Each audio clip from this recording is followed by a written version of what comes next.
আসসালামু আলাইকুম এভরিওয়ান, কেমন আছেন সবাই? আশা করি সবাই অনেক ভালো আছেন। তুই যে শুধু আমার গল্পের পার্ট 14 নিয়ে এসে পড়ছি, তো বেশি কথা না কয়া ভিডিও শুরু করা যাক। তারপর বাড়ির দিকে রওনা হয়। পুরো রুম অন্ধকারে আচ্ছন্ন। বাইরে থেকে আসা সোডিয়াম লাইটের আলোতে আলোকতি হচ্ছে রুমটি। সেই রুমের মধ্যেই রিমিকে একটা বেডে শুয়ে রাখা হয়েছে। কিছুক্ষণ আগে তার জ্ঞান ফিরেছে, কিন্তু চোখ খুলতে পারছিল না। অনেক কষ্টে রিমি আদে আদে করে চোখ খুলে সে বসার চেষ্টা করে। কোনো মতে সে উঠে বসতে পারছে না। অনেক কষ্ট করে কোনো মতন উঠে বসে, তারপর মাথায় হাত দিয়ে বসে। মাথাটা একদম ভার হয়ে আছে। তারপর সে চোখ ঘুরিয়ে চারিদিকে পর্যবেক্ষণ করতে থাকে। অন্ধকারে হয় তেমন কিছু বোঝাও যাচ্ছে না। বাইরে আলসা আলোতে রিমি এতটুকু বুঝতে পারছে সে কোনো রুমের মধ্যে আছে। রিমি মনে করার চেষ্টা করতে থাকে এইখানে সে কীভাবে আসলো। তখন তার মনে পড়ে যায় ও তো ওর বাবার সাথে নিজেদের বাসায় যাচ্ছিল, আর কিছু লোক এসে তাদেরকে ঘিরে ফেলে। আর তারপর থেকে রিমির আর কোনো কিছু মনে নেই। যখন রিমি এসব চিন্তা করছিল, তখন সে দরজা খোলার একটা আওয়াজ পায়। রিমি সেই দিকে স্থির দৃষ্টিতে তাকিয়ে আছে। দরজা খুলে কেউ যেন লাইটটা অন করলো। সামনে থাকা ব্যক্তিকে দেখে রিমি ভড়কে যায়। সে অবাক হয়ে সামনে থাকা ব্যক্তির দিকে তাকিয়ে আছে আর বলে, আরুষ? হ্যাঁ, সামনে থাকা ব্যক্তিটি হলো আরুষ। সে কিডন্যাপ করেছে রিমিকে। আরুষ ধীরে পায়ে রিমির সামনে যায় আর তার পাশে গিয়ে বসে। এতে রিমির কিছুটা সরে বসে। এতে আরুষকে তাচ্ছিল্য হাসি দেয়। তা দেখে রিমির গা জ্বলে যায়। সে তখন বলে ওঠে, আরুষ, তোমার সমস্যা কি? তুমি আমাকে কোথায় নিয়ে এসেছো? আমি কোথায়? এখানে কেন এনেছে আমাকে? তখন আরুষ বলল, আস্তে আস্তে একসাথে কতগুলো প্রশ্ন করলা, কোনটা রেখে কোনটার উত্তর দিব শুনি। তখন রিমি বলল, ফজলামি করতেছো? কোথায় আমি আর কেন আনছো এখানে আমাকে? তখন আরুষ বলল, কোথায় আসি তা তো জানি না, বাট কেন আনছি এটা বলতে পারি। আরুষ রিমিকে এতটুকু বলে একটা হাসি দেয় আর বলতে থাকে, আমি তোমায় এখানে হানিমুনে এনেছি।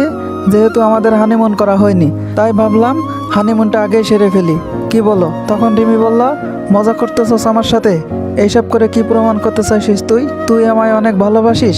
তখন আরুষ বলল, প্রমাণ করার কি আছে, আমি তো তোকে ভালোই বাসি। তখন রিমি বলল, হাহ, ভালোবাসলে আমার কথাগুলো শুনতা, আমায় ভুল বুঝতা না, আমায় এমন চরিত্রহীনাও বলতে পারতা না। এসব এই জন্যই তো করতেছ যাতে আমি তোমার কাছে আবার ফিরে আসি।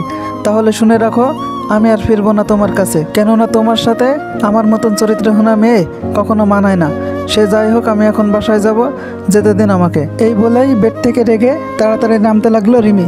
এতক্ষণ আরও চুপ করে নীরব দর্শকের মতো রিমি সব অভিযোগ শুনলো। কিন্তু এখন রিমিকে উঠতে দেখে তাড়াতাড়ি হাত টেনে নিয়ে তাকে বেডে আবার শুয়ে দিল। আর নিজের হাতের মধ্যে রিমির হাতের আঙ্গুলগুলো নিয়ে করুণভাবে আরুষ বলতে লাগলো, সরি জান, আই এম সো সরি। আমি জানি আমি অনেক বড় অপরাধ করেছি, আর আমার অপরাধের এত সহজে ক্ষমাও নেই, তাও আমি জানি। কিন্তু আমাকে একটা সুযোগ দাও, আমি এবার তোমাকে কোনো অভিযোগই দিব না, আর কোনো কষ্টও দিব না, অবিশ্বাসও করব না। সবসময় তোমাকে আগলে রাখবো, প্রমিস। প্লিজ আমাকে আর একটিবার সুযোগ দাও, প্লিজ। রিমি আরুষের এমন করুণ চাহনিতে নিজে আরও দুর্বল হয়ে যাচ্ছে। দুর্বল না হয়ে উপায় নেই, সে যে আরুষের প্রতি অনেক আগে থেকেই দুর্বল। আরুষের সামনে সে নিজেকে শক্ত রাখতে পারে না নিজেকে ঠিক রাখতে। আরুষের চোখের দিকে তাকালেই সে ডুবে যায় আর সব কিছু ভুলেও যায়। কিন্তু সব কি চাইলেও ভোলা যায়? তার যে বারবার আরুষের করা সেই ব্যবহারের কথা মনে পড়ে যায়। রিমি আরুষের চোখের দিকে তাকিয়ে বলে, সব কিছু মেনে নেওয়াটা কি এতই সহজ? আমি তোমাকে কি করে আগের মতন করে মেনে নেব বলো? কি করে তোমার করা প্রত্যেকটা ব্যবহার ভুলে যাব? আমি ভেঙে গেছি আরুষ, পুরোপুরি ভেঙে গেছি। তোমাকে মেনে নেওয়া আমার পক্ষে সম্ভব না। তাই এর চেয়ে ভালো তুমি আমার থেকে দূরে থাকো, আর আমাকে আমার মতো থাকতে দাও, যেতে দাও আমায়। আরুষের হাত থেকে নিজের হাত ছাড়িয়ে উঠতেই পিছন থেকে আরুষ রিমির হাত আটকে বলতে লাগলো, তুমি আমাকে ছেড়ে কোথাও যেতে পারবে না, আমি তোমাকে যেতে দিব না। রিমি পিছনে ফিরে আরুষের দিকে তাকিয়ে বলে, আরুষ, তুমি বাচ্চাদের মতো কথা বলছো কেন? তুমি কি সত্যিই পাগল হয়ে গেছো নাকি? আমি তোমার সাথে থাকতে চাই না তাই বলে তুমি কি আমার সাথে জোর করবে? তুমি নিজেকে কি ভাবছো শুনি? যখন খুশি নিজের কাছে টানবে, যখন খুশি দূরে ছুঁড়ে মারবে, যা খুশি তাই করবেন, তাই না? আর আমি চুপচাপ বসে সব মেনে নিব? তা কখনো হবে না। আমি কখনো এটা হতে দিব না। আমি এখনই চলে যাব। এই বলে রিমি চলে যেতে নিলে আরুষ রিমিকে টান দিয়ে নিজের কাছে এনে নিজের কোলে বসায়। পিছন থেকে রিমির কোমর জড়িয়ে ধরে নিজের সাথে মিশে নেয়।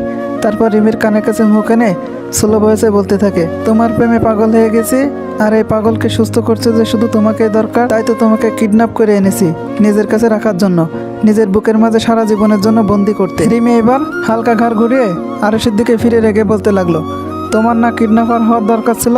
না, শুধু কিডন্যাপার না, মাস্টার মাইন্ড কিডন্যাপার হওয়ার দরকার ছিল। কারণ তোমার স্বভাব একদম গুন্ডাদের মতন, প্লাস দেখতেও গুন্ডাদের মতন। তখন আরুষ বুড়ো কুচকে বলল, মায় নাকি? আমাকে আসলে কি গুন্ডাদের মতন দেখাচ্ছে? রিমি বলল, গুন্ডাদের মতন দেখতে মানে গুন্ডাদের মতোই দেখাচ্ছে। তখন আরুষ বলে উঠলো, আমি মোটেও গুন্ডাদের মতন দেখতে না, আমি একটা ইনোসেন্ট বয়। জানো আমার উপর কত মেয়ে ক্রাশ খাইছে? তখন রিমি বলল, হ্যাঁ, পাবনার পাগল মেয়েরা তো তোমার উপর ক্রাশ মালিত হয়। তখন আরুষ বলল, আমার প্রশংসা করার জন্য অনেক ধন্যবাদ। রিমি তখন নাক ফুলিয়ে সামনের ঘাট ঘুরিয়ে কেঁদে কেঁদে অবস্থায় বলতে থাকে, না জানি আমার আব্বু আম্মুকে কি করেছে এই গুন্ডাটা, কই আছে কে জানে, ফোনও তো দিতে পারছি না, ফোন কই কে জানে। আরুষ রিমির ঘাড়ে নিজের থুতনি রেখে রিমির গালের সাথে নিজের গাল লাগিয়ে বলে, তা নিয়ে তোমাকে ভাবতে হবে না জান, আমি শ্বশুর আব্বা এবং শাশুড়িকে একদম ঠিকঠাক মতো বাসায় পৌঁছে দিয়ে এসেছি, আর তাদের জানিয়েও এসেছি যে আমি তোমাকে নিয়ে হানিমুনে যাচ্ছি। প্রথমে আপত্তি করলেও আমি ঠিকঠাক মানিয়ে নিয়েছি। তখন রিমি ভুরু কুচকে আরুষের দিকে তাকায়, তারপর বলতে লাগে, আমরা এখন কোথায় আছি? তখন আরুষ বলল, হ্যাঁ এটা তো বলা যাবে না, টপ সিক্রেট। রিমি বলল, আমার মোবাইল কই? তখন আরুষ বলল, আমার কাছে। রিমি তখন বলে উঠলো, দাও তাহলে বাসায় কথা বলবো। তখন আরুষ বলল, আমি আমাদের হানিমুনে কোনো ডিস্টার্বনেস চাই না, আর এমনিও ফোন আমার কাছে আর আমার কাছেই থাকবে, কারণ আপনার কাছে থাকলে আমার থেকে পালানোর চেষ্টা করবেন, যা আমি চাই না। তখন রিমি বিড়বিড় করে বলতে থাকে, গুন্ডা জানি কোথাকার। তখন আরুষ বলে উঠলে, এই গুন্ডা না, তোমার জামাই। রিমি বলল, হুঁ, আমাকে এখানে আনলা ভালো কথা, কিন্তু আমি এখন কি পরবো?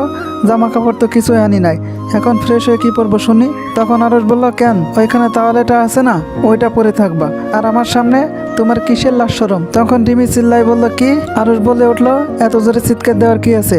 কানের পর্দা ফটাই দিবা নাকি?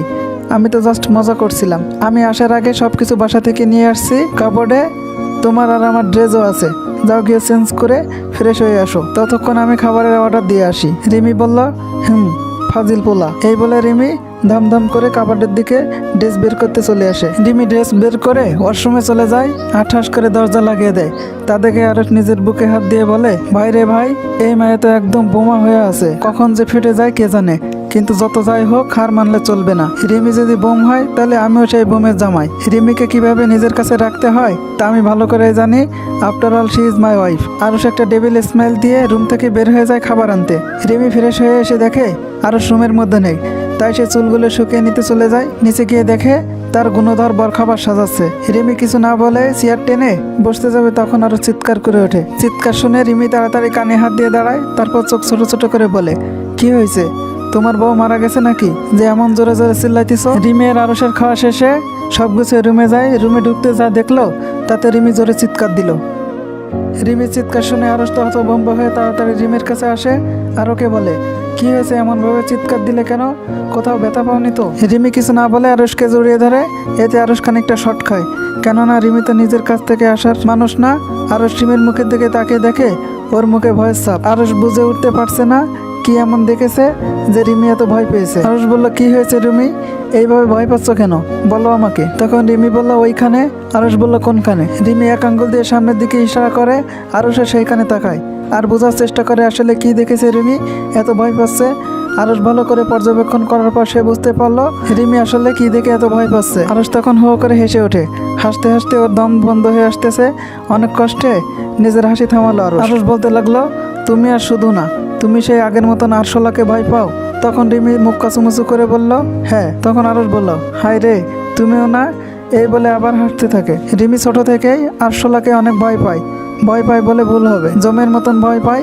যেখানে আরশোলা দেখবে সেখানে সবার সামনে চিল্লানি দিবে। একবার সে রুমে আরশোলা দেখেছিল, তা দেখে কি চিল্লানি, ভয়ে রিমি ওদের বাগানের গাছের উপর উঠে আরশোলা আরশোলা বলে চিৎকার করতে থাকে। এতে পুরো মহল্লার লোক জড়ো করে ফেলে। সবাই তো ভাবছিল হয়তো ডাকাত পড়ছে, কিন্তু পরে জানতে পারে আসল কাহিনী। সারাদিন গাছের উপর বসেছিল, সেই দিন আরুষ ওকে অনেক কষ্টে গাছ থেকে নামায়, কিন্তু ওই দিনের পর ওই ওর রুমেই যায়নি। রুম চেঞ্জ করে অন্য রুমে দিলে সেখানেই আসে সে। এখনও আরশোলা দেখলে অনেক ভয় পায়, আগের চেয়ে একটুও কম নয়, তাও চিৎকার দেয়। তখন রিমি বলল, প্লিজ সরিয়ে দাও না, আমার অনেক ভয় লাগছে, প্লিজ আরুষ তুমি আরশোলাটা সরিয়ে দাও। আরুষ কিছু বলতে কেউ থেমে গেল, তারপর কি জানি ভাবলো।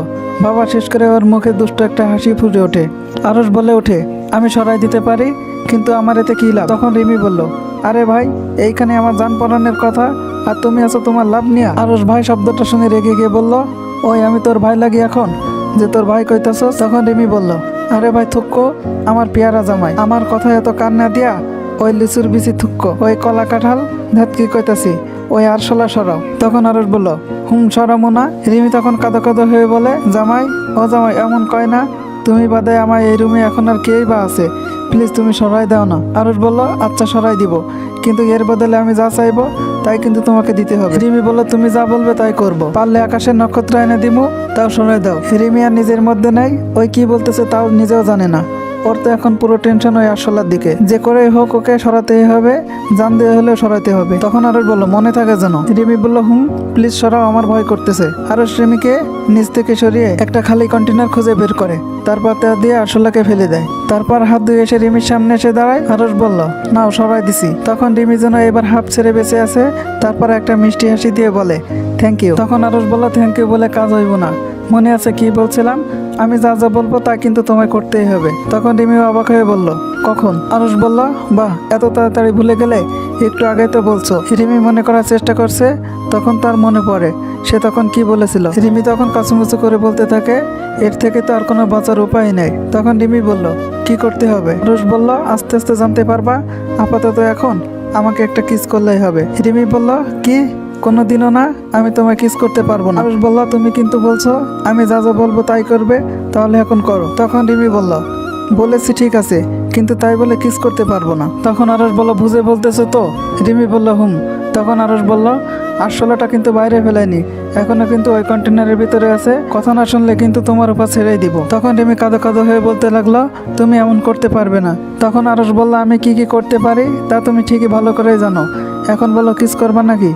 তখন রিমি বলল, করতেছি তো। তারপর রিমি আস্তে আস্তে আরশের দিকে এগিয়ে যায়, ওর সামনে এসে ওর গালে হালকাভাবে ঠোঁট ছোঁয় এবং তাড়াতাড়ি সরে আসতে আরশ রিমির কোমর জড়িয়ে ধরে ওর ঠোঁট দুটো দখল করে নেয়। আর কিছুক্ষণ পর ওকে ছেড়ে দিয়ে আরশ খাটে গিয়ে শুয়ে পড়ে, আর রিমি সেখানেই হ্যাং মেরে দাঁড়িয়ে থাকে। সে বোঝার চেষ্টা করে ওর সাথে আসলে কিটা হলো। যখন বুঝতে পারে তখন রিমি রাগি চোখে আরশের দিকে তাকায়, আর আরশ সে আরামসে পায়ের উপর পা তুলে গুনগুন করে গান গেতে থাকে, এক কি সুন্দরী মাইয়া আমার মন কাড়িয়া, পারো যদি তোমরা তারে দাও গো আনিয়া, এক কি সুন্দরী মাইয়া আমার মন কাড়িয়া, পারো যদি তোমরা তারে দাও গো আনিয়া। এই গান শুনে রিমির গা যেন জ্বলে পুড়ে বেগুন। রিমির আগে ফুসতে ফুসতে ধূপ ধাপ করে সোফায় গিয়ে শুয়ে পড়ে, আর কি জানি বিড় বিড় করে বলতে থাকে। কিছুক্ষণ পর রিমি অনুভব করে সে আকাশে ভাসতেছে, অতঃপর সে বুঝতে পারলো আরশ তাকে কোলে নিয়েছে। রিমি হাত পা ছোটাছুটি শুরু করে দেয়, আরশ সেই দিকে তাকায় না, আর রিমিকে শুয়ে দেয় আর তাকে জড়িয়ে ধরে আরশে শুয়ে পড়ে। রিমি তখনও ছোটাছুটি করেই চলেছে, তা দেখে আরশ রেগে বলে, আরেকবার যদি এমন মুষ্টামুষ্টি করস, বাইরে থেকে আরশোলাটা এনে সোজা তোর শরীরে ছেড়ে দিব। এইবার রিমি কাচুমুচু হয়ে যায়, সে জানে এখন কথা না শুনলে আরশ সত্যি এটাই করবে, তাই কিছু না বলে চুপটি করে ওর বুকে শুয়ে থাকে। একসময় ঘুমিয়ে পড়ে। আরশ রিমির দিকে তাকিয়ে মনে মনে বলে, যা, এই তোর আরশোলার জন্য তোকে কাছেই পেলাম, চিন্তা করো না, তুমি খুব জলদি তোমার এই সকল রাগ আমি দূর করে দিব, সবসময় আগলে রাখবো তোমায়, যতদিন বেঁচে থাকবা ততদিন এই বুকেই তোমায় আগলে রাখবো। আরশ রিমির কপালে ভালোবাসার এক স্পর্শ একে একে জড়িয়ে ধরে শুয়ে থাকে। দেখতে দেখতে এক সপ্তাহ কেটে যায়। এই এক সপ্তাহে আরশ রিমিকে আরশোলার ভয় দেখিয়ে জ্বালিয়ে মেরেছে, যা যা বলতে বলেছে তাইও করছে। কখনো কিস করো, কখনো ঘুমিয়ে পড়ো, কখনো ঘুম পাড়াইয়ে দাও, নয়তো খাইয়ে দাও, আবার কখনো শাড়ি পরো। কিন্তু এর মধ্য দিয়ে আরশ তার ভালোবাসা প্রতিনিয়ত রিমিকে বোঝাতে গিয়েছে। 1 মিনিটের জন্য রিমি ওর চোখের আড়াল হলে সে অস্থির হয়ে যায়। আরশ রিমিকে ছোট থেকে নিজের খেয়ালে রাখে, কোনো কিছুর কমতে রাখতে দেয়নি সে।